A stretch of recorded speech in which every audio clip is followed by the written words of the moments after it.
आज आप सब्जी खरीदने जाओ, दूध खरीदने जाओ, ऑटो रिक्शा में बैठिए, टैक्सी में बैठिए, आपको अपना वॉलेट ना लेके जाने के बजाय आपको फोन चाहिए हर चीज का पेमेंट करने के लिए। 2022 के डेटा के हिसाब से India has accounted for 46% of the global real time digital payments, which is higher than 4 leading countries combined.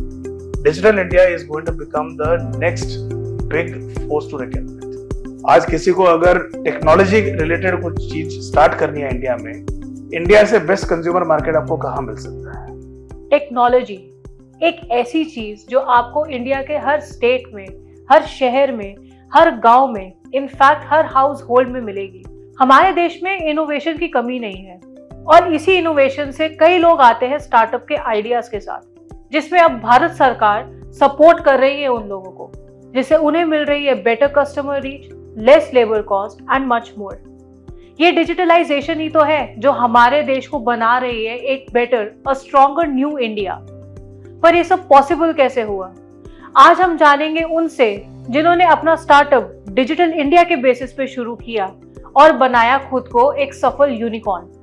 आज हम बात करेंगे राजीव कुमार गुप्ता जी से, जो प्रेसिडेंट है ऑफ पीबी फिनटेक, एक पेरेंट कंपनी जिसके दो पार्ट्स है, विच इज पॉलिसी बाजार एंड पैसा बाजार। You all must have heard of policy बाजार, एक ऐसी वेबसाइट जिसने इंश्योरेंस को चूज करना हम लोगों के लिए केक वॉक बना दिया है। You are a unicorn, an inspiration for many people who want to have their own startup. So, what was the inspiration for the founders behind starting Policy Bazaar? So, way back in 2008, our founders, Mr. Yashish Dhaya and Mr. Alok Bansal, were thinking of starting a company, and insurance was a natural, decision for them to start Policy Bazaar. Now, for any startup, it's important that we are solving a problem. और ये जरूरी है कि क्या problem आप solve कर रहे हैं। उस समय उन्हें याद है कि जब कुछ दोस्तों के साथ बैठे थे तो इंश्योरेंस पॉलिसी खरीदने के लिए जब कंपेयर कर रहे थे तो उन्हें पता नहीं चल रहा था कि कौन सी कंपनी का स्कीम चीपेस्ट है, किसी कंपनी का स्कीम 40% महंगा है, किसी का 20% महंगा है। तो उन्होंने सारी पॉलिसीज एक बार कंपेयर की सभी साइट से, तब जाके उनको पता चला कि पॉलिसी को चूज करने के लिए सारा इंफॉर्मेशन एक साथ एक जगह पर होना जरूरी है। वहीं से उनका आइडिया शुरू हुआ और पॉलिसी बाजार का जन्म भी इसीलिए हुआ था। आज पॉलिसी बाजार वेबसाइट अपने वेबसाइट के जरिए सारे प्रोडक्ट्स का कंपैरिजन कस्टमर्स को आसानी से दिखाती है। कस्टमर्स को जो फीचर्स चाहिए एक पॉलिसी में, कॉस्ट कंपैरिजन चाहिए, उसके बाद कस्टमर खुद निर्णय कर सकता है कि what is best for him. The government has come up with many schemes in the recent years to support aspiring startup owners. So how do you feel this is helping India gain momentum in the digital world? I think the number of initiatives taken by this government under the leadership of Honorable Prime Minister Shri Narendra Modi is overwhelming. In the last decade, I have seen many schemes by the government of India to support the startup culture in this country. The DPIIT, startup scheme of registering under DPIIT to make startups eligible for various government schemes, एक सबसे बड़ा initiative है। और लगातार startup को लेके government का interest, government का सपोर्ट बढ़ता ही रहा है। इस साल G20 की प्रेसिडेंसी के ईयर में भी G20 स्टार्टअप इंडिया का एक अलग नया इनिशिएटिव शुरू किया गया है हमारी प्रेसिडेंसी के दौरान। और इस स्टार्टअप 20 ने एक G20 डॉक्यूमेंट तैयार किया है जिसमें हमने रिकमेंडेशंस बनाए हैं कि स्टार्टअप कल्चर को और कैसे बढ़ावा दिया जाए, इंडिया में ही नहीं पूरे G20 नेशंस में। और वो चाहते हैं कि $1 ट्रिलियन फंड इसमें क्रिएट किया जाए G20 नेशंस के द्वारा, ताकि स्टार्टअप्स हर जगह इसका फायदा उठा सके। फिलहाल हमारे बजट में हमारे गवर्नमेंट ने इस साल 283 करोड़ का बजट एलोकेट किया है, विज़ाविस 100 करोड़ जो पिछले साल एलोकेट किया था। This is in addition to the 1,000 crores fund of funds which has already been allocated, in the budget. तो ऐसी इनिशिएटिव्स और साथ में इतने इंक्यूबेशन सेंटर्स चलाना गवर्नमेंट एजेंसीज के थ्रू, ये प्रूव करता है कि गवर्नमेंट एनकरेज कर रही है यंग बच्चों को जो स्टार्टअप्स शुरू करना चाहते हैं, जिनके पास अच्छा आइडिया है। और मुझे लगता है कि जितने भी आज यूनिकॉर्न्स आप इंडिया में देख रहे हैं, 10 साल पहले शायद एक यूनिकॉर्न था, आज 114 यूनिकॉर्न है। इसमें बहुत बड़ा कंट्रीब्यूशन गवर्नमेंट कर रहा है और आगे मुझे लगता है कि ये नंबर 1000 यूनिकॉर्न्स हो जाएंगे अगले कुछ सालों में। और इसमें जितने भी स्टार्टअप्स आज इंक्यूबेशन सेंटर्स में लगे हुए हैं, ये कल के यूनिकॉर्न्स बनने वाले हैं। सर अभी इंडिया जो हमारी गवर्नमेंट है वो बहुत ध्यान दे रही है स्टार्टअप्स पे, डिजिटलाइजेशन पे। इससे आपको क्या लगता है कि इंडिया के लिए क्या ये गेम चेंजर प्रूव होगा? अवश्य, बिकॉज स्टार्टअप इंडिया का जो मेरे ख्याल इनिशिएटिव इंडियन गवर्नमेंट ने लिया है वो और कहीं इतना बड़ा नहीं हुआ है। क्योंकि स्टार्टअप, मुझे लगता है कि आज स्टार्टअप कंपनीज जितनी भी हैं जीडीपी का मेजर कंट्रीब्यूटर्स हैं और फ्यूचर यहीं पर है, both in terms of employment opportunities, both in terms of new ideas and making life easy for people। तो मुझे लगता है कि जितने भी इनिशिएटिव्स गवर्नमेंट के द्वारा लिए जा रहे हैं, ये एक स्टार्टअप कल्चर, इंडिया को कैपिटल ऑफ स्टार्टअप कल्चर बना देगा वर्ल्ड का, you know. Though US has more unicorns than us, मुझे लगता है it's a matter of time when India becomes the largest producer of unicorns. The government has come up with many initiatives to support aspiring startups. So how do you feel this is helping India gain momentum in the digital world? So in the last one decade, the number of initiatives taken by the government of India under the leadership of our Honorable Prime Minister Shri Narendra Modi ji is overwhelming. If you remember in 2014-15, we were thinking of starting a Startup India initiative, which was finally started in 2016. DPIIT has since then given recognition to 92,683 entities as of today, which is really overwhelming. And Startup India and Invest India are continuously supporting such initiatives across the country, encouraging many startups to come out with their ideas and providing them support through incubation centers across the country. These incubation centers are present in universities, present in prominent places, where youngsters can take benefits of these incubation centers by getting seed funding support, by getting the initial capital support, and once their idea is tested, they are also exposed to various venture capitalists who come there and support them with further funding. I think the aim is to create a $1 trillion fund, by 2027. And that's the kind of support which Indian government is willing to provide and is recommending the other governments to provide to build a great startup culture in this country. India ने हमेशा lead ली है, हमेशा lead लेता आ रहा है, और मुझे लगता है कि हमारे प्रधानमंत्री के लीडरशिप में स्टार्टअप इनिशिएटिव्स ने जितना लीड लिया है, मेरे ख्याल जो ग्रोथ आज तक हमने देखी है, ये क्लियरली उनके इनिशिएटिव की वजह से है। और आगे भी उनकी इनिशिएटिव के साथ हम देखेंगे कि इंडिया के आज 113-114 जो यूनिकॉर्न्स हैं, जो एक यूनिकॉर्न हुआ करता था 10 साल पहले, शायद हमारे पास 1000 यूनिकॉर्न्स हों, and India will become the capital of startups in years to come. India का टेक इंफ्रास्ट्रक्चर बेसिकली एक डिजिटल इंडिया का बेस है। So how do you think this tech infrastructure is helping Indian businesses grow?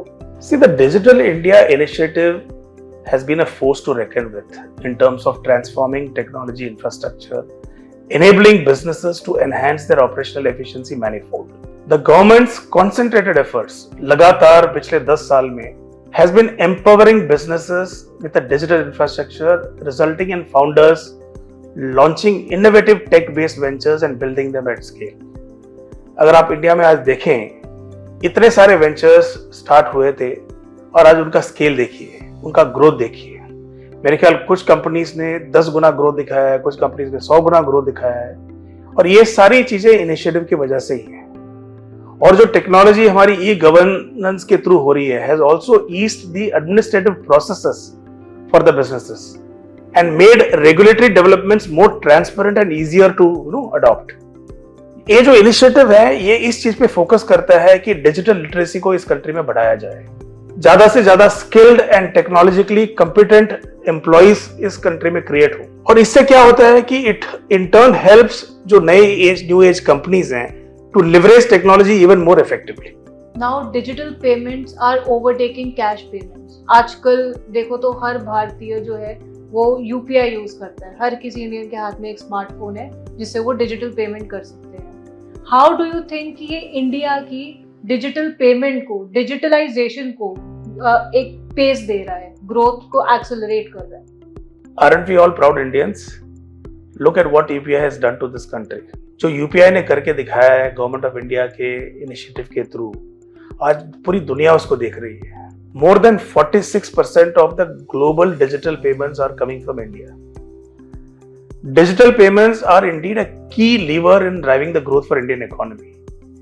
Events like demonetization and unfortunately the pandemic were very crucially in drastically increasing the uptake of digital payments in the country. आज आप सब्जी खरीदने जाओ, दूध खरीदने जाओ, auto rickshaw में बैठिए, टैक्सी में बैठिए, आपको अपना वॉलेट ना लेके जाने के बजाय आपको फोन चाहिए हर चीज का पेमेंट करने के लिए। और ये पूरे विलेजेस में हो रहा है, स्मॉल टाउन्स में हो रहा है। हर कोई डिजिटल पेमेंट्स को अपना रहा है और इससे कैश पेमेंट्स की जरूरत हमें कम पड़ रही है। 2022 के डेटा के हिसाब से India has accounted for 46% of the global real time digital payments, which is higher than 4 leading countries combined. Not just this, interestingly, the total UPI transaction value accounted for 86% of India's GDP for the financial year 2022. Mass adoption of digital payments is paving way for more inclusive and conclusive environment for economic development. It brings a larger strata of population under the fold of formal financial services, especially in a country like India, जहां हम financial inclusion की बात कर रहे हैं, जहां लोगों को बैंक अकाउंट्स खुलवाए जा रहे हैं, जहां हर जगह लोगों को लोन्स की फैसिलिटीज प्रोवाइड की जा रही है। मुझे लगता है कि ये डिजिटल इनिशिएटिव के थ्रू ही हो पा रहा है। अब डिजिटल पेमेंट्स तो इंडिया के कोने कोने में भी है, चाहे आप अर्बन एरियाज तो ले लो, बट उसमें आगे आप जब रूरल एरियाज में भी जाते हो, वो एरियाज जो अनटच थे वहां तक भी इंटरनेट पहुंच चुका है। सो आपको क्या ऐसा लगता है कि ये इंडिया को और स्ट्रॉन्ग बना रहा है, एक और यूनिटी का एक एपिटमी बन रहा है? बना रहा ही नहीं है, स्ट्रॉन्ग बन चुका है इंडिया। आज जितनी डिजिटल पेमेंट्स इंडिया में हो रही है, जितने इंटरनेट कनेक्शंस इंडिया में है, जितना सस्ता इंटरनेट इंडिया में है, इससे हर कोई इसका फायदा उठा पा रहा है। आज इंडिया में सबसे ज्यादा मोबाइल फोन बिकते हैं। पहले सिर्फ मोबाइल फोन बिकते थे, आजकल स्मार्टफोन्स बिक रहे हैं क्योंकि स्मार्टफोन्स इतने सस्ते हैं।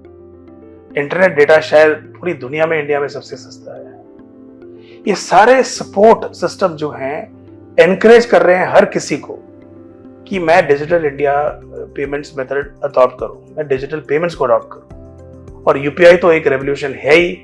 यूपीआई में आप हजारों में भी पेमेंट कर सकते हैं, एक 10 रुपए का पेमेंट भी कर सकते हैं।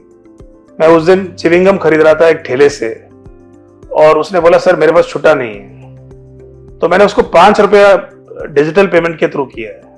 That is the kind of adoption which we are seeing. और मुझे लगता है कि कुछ ही सालों में शायद रुपए बैंक ब्रांचेस की और कैश की जरूरत ना पड़े।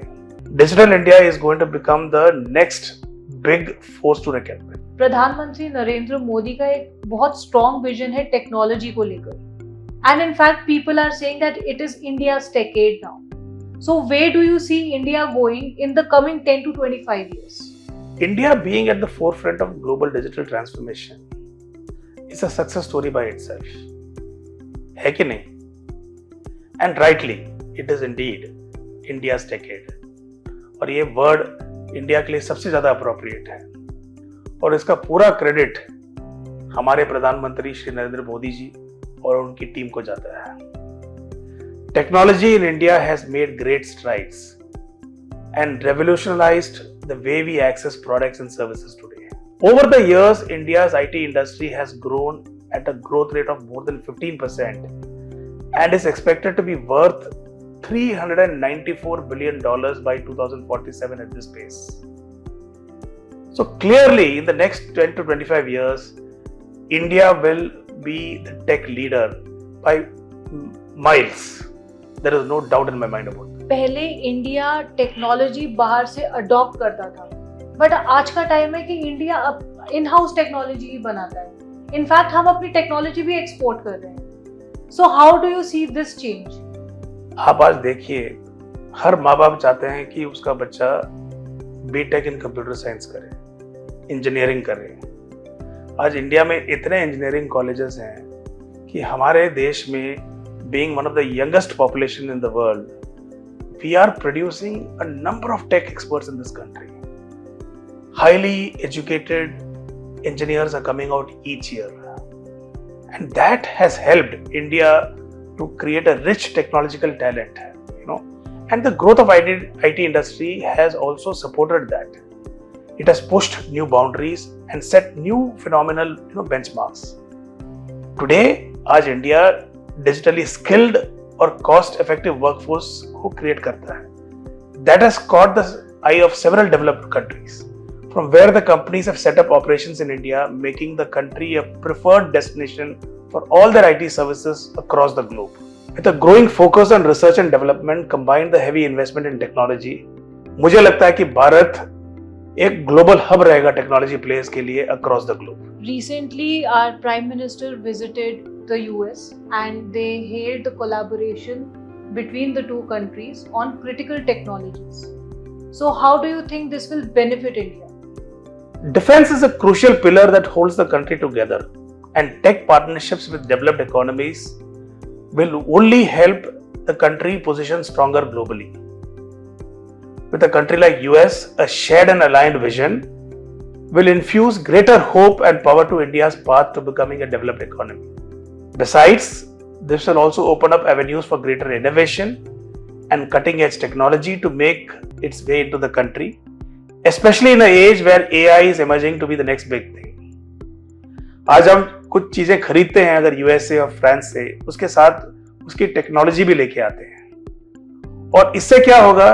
India will become the next manufacturing hub.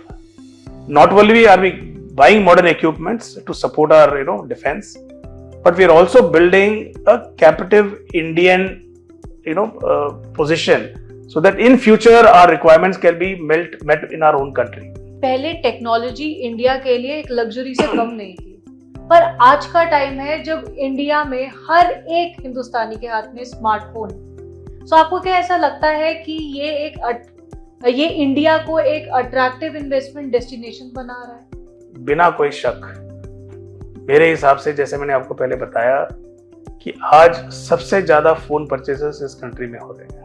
मुझे लगता है कि इंडिया में minimum at least 1.5 billion smartphone users होंगे. स्मार्टफोन और इंटरनेट यूसेज आज हर कॉर्नर इंडिया में पहुंच चुका है.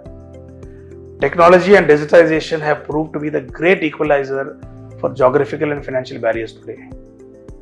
Not just future generation, India is already a preferred destination for technology investment currently. Given the rapid innovation, India's appeal as an investment avenue is only going to get higher. And to prove this, India's smartphone revolution is driven by affordable devices, low-cost data plans, जो मैंने आपको बताया कि आज smartphones इतने सस्ते हैं, digital internet usage इतना सस्ता है कि the penetration of smartphones has made digital services, e-commerce and app based solutions accessible to millions of लाखों लोग आज इस चीज को यूज कर पा रहे हैं. मुझे लगता है कि companies will continue to innovate and serve a vast user base. आज किसी को अगर टेक्नोलॉजी रिलेटेड कुछ चीज स्टार्ट करनी है इंडिया में, इंडिया से बेस्ट कंज्यूमर मार्केट आपको कहाँ मिल सकता है? इंडिया की 140 करोड़ पॉपुलेशन है, द यंगेस्ट पॉपुलेशन है, और अगर किसी को कुछ प्रोडक्ट बेचना हो इस कंट्री से बढ़िया और क्या हो सकता है? Recently prime minister Narendra Modi France tour पे गए एंड वहां पर यह अनाउंस किया गया कि फ्रांस भी अब यूपीआई यूज करेगा. ये 11th कंट्री होगी जो यूपीआई अडॉप्ट करेगी. How do you think this is boosting India's confidence in tech infrastructure? And how is this proving as a game changer, not only for India, but the whole world? Today, I think the United Kingdom, Nepal, Bhutan, Singapore, Australia, Oman, and lastly France have started using UPI for payments. Clocking 1 billion transactions a day by 2025 is a very holistic picture. It will include everything like the global penetration of the UPI as well. I think UPI has not only transformed our country, but it will sooner or later transform the entire world. और ये सब India ने अपने best practices सभी countries से share किए हैं और मुझे लगता है कि बाकी सारी कंट्रीज इसको अडॉप्ट कर रही हैं। एक मैसेज जो आप हमारे देश के यूथ को देना चाहते हैं? मैं तो इंडियन यूथ को यही बोलूँगा कि ये आपकी दुनिया है और आप ऐसे देश में हो जहाँ पर आपको मौका ही मौका है, जहाँ आपको गवर्नमेंट के सपोर्ट के अलावा जो भी करना चाहो पूरी गवर्नमेंट आपकी ताकत के साथ आपके साथ खड़ी है। मैं कुछ महीने पहले एक यूनिवर्सिटी में गया था और वहाँ मुझे जानकारी मिली कि आज यूनिवर्सिटी स्टूडेंट्स को ब्रेक देने के लिए भी तैयार है कि आप बीटेक प्रोग्राम ज्वाइन किए हो, आपको कोई स्टार्टअप आइडिया मिला है, अच्छा आप उनके इंक्यूबेशन सेंटर में उस स्टार्टअप आइडिया को इम्प्लीमेंट कीजिए और अगर आपको लगे कि स्टार्टअप चल पड़ा तो बहुत बढ़िया है, अगर नहीं चला तो you can go back and continue your education. So अगर आपका 4 साल का बीटेक प्रोग्राम है आप उसको 6 साल में भी खत्म कर सकते हो और ये फैसिलिटी सारी यूनिवर्सिटीज दे रही है क्योंकि गवर्नमेंट एनकरेज कर रही है हमारे यूथ को, नॉट ओनली फ्रॉम सिटीज, आप रूरल इंडिया में चले जाओ, आज वहाँ सबसे ज़्यादा स्टार्टअप्स आ रहे हैं। कोई चाय का स्टार्टअप खोल रहा है, कोई बड़ा पाव का स्टार्टअप खोल रहा है, कोई इंश्योरेंस पॉलिसीज बेच रहा है, कोई बोल रहा है कि आपको मैं लोन दूंगा, यू नो। तो मुझे लगता है कि आज हर क्षेत्र में जिनका दिमाग चल रहा है कि मुझे उसमें स्टार्टअप करना चाहिए, मैं तो एनकरेज करूंगा कि हर यूथ को बिना सोचे अपने आइडिया को प्रेजेंट करना चाहिए और आपको लगता है कि आप कोई प्रॉब्लम सॉल्व कर रहे हो इस देश के लिए तो मुझे लगता है कि आपको इससे बढ़िया सपोर्ट कहीं और नहीं मिल सकता है। सबसे पहले अपने थॉट प्रोसेस को एक पेपर में डालिए, समझने की कोशिश करिए कि मैं क्या प्रॉब्लम सॉल्व कर रहा हूं इस कंट्री की और इस प्रॉब्लम को सॉल्व करने के लिए मेरे पास टेक्नोलॉजी सोल्यूशन क्या है। अगर ये 2 चीजों का आंसर है आपके पास तो आप बिंदास बिना सोचे इस में खुद जाइए और ये मत सोचिए कि मेरा ये चलेगा या नहीं चलेगा। आई थिंक उसको आप छोड़ दीजिए समय के ऊपर, पर इतना याद रखना कि जो सोल्यूशन आपके पास है और कोई आसानी से उसको कॉपी ना कर पाए। अगर ये सब चीजों आप ध्यान रखते हैं और स्टार्टअप पे फोकस करते हैं, मुझे लगता है कि इतनी सारी चीजें डिजिटाइज हो सकती हैं इस कंट्री में, मैन्युफैक्चरिंग सेक्टर में, एसएमई सेक्टर में, एमएसएमई सेक्टर में, सर्विसेज सेक्टर में तो ऑलरेडी हमने बहुत सारी तरक्की की है। तो द वर्ल्ड इज ओपन, आप इंडिया में कुछ भी शुरू करो, कहीं से भी शुरू करो, इट डजंट मैटर। आप लोग बैठ के गोवा में स्टार्टअप चला रहे हैं, लोग बैठ के छोटे शहरों में स्टार्टअप चला रहे हैं, जरूरी नहीं कि आपको बॉम्बे दिल्ली में ही बैठ के स्टार्टअप चलानी है। तो मैं हमेशा एनकरेज करता आ रहा हूं, आज भी एनकरेज करूंगा, आप आइए, स्टार्टअप का आइडिया लेके आइए, गवर्नमेंट के अंडर रजिस्टर कीजिए अपने आप को, आपके स्टार्टअप आइडिया के बारे में नियरेस्ट इंक्यूबेशन सेंटर में जाके डिस्कस कीजिए। आपको पता लगेगा कि कितना सपोर्ट आपके साथ खड़ा है, कितनी ताकत आपके साथ खड़ी है। मैं चाहूंगा कि आप जैसे लोग पॉलिसी बाजार, पेटीएम जैसी कंपनियां बनाएं फ्यूचर में। इस कंट्री में इतना स्कोप है, अभी तक हमने जो किया है शायद वो 2% हुआ है। अगर आप सब मिलकर करेंगे तो पता नहीं क्या क्या हो सकता है इस दुनिया में। डिजिटलाइजेशन से बन रहा है एक स्ट्रॉन्गर, एक बेटर न्यू इंडिया और इस न्यू इंडिया बनने के पीछे कई ऐसी इंस्पायरिंग स्टोरीज हैं। अगर आपके पास भी न्यू इंडिया की कई सक्सेस स्टोरीज हैं तो जरूर शेयर करिए प्रधानमंत्री नरेंद्र मोदी के शो मन की बात के लिए, जो होगी आपकी कहानी प्रधानमंत्री की जुबानी। You can simply log on to www.mygov.in or you can call on 1800-11-7800 and share your suggestions. Keep participating, keep contributing और हम मिलेंगे आपसे अगले फ्राइडे। जय हिंद।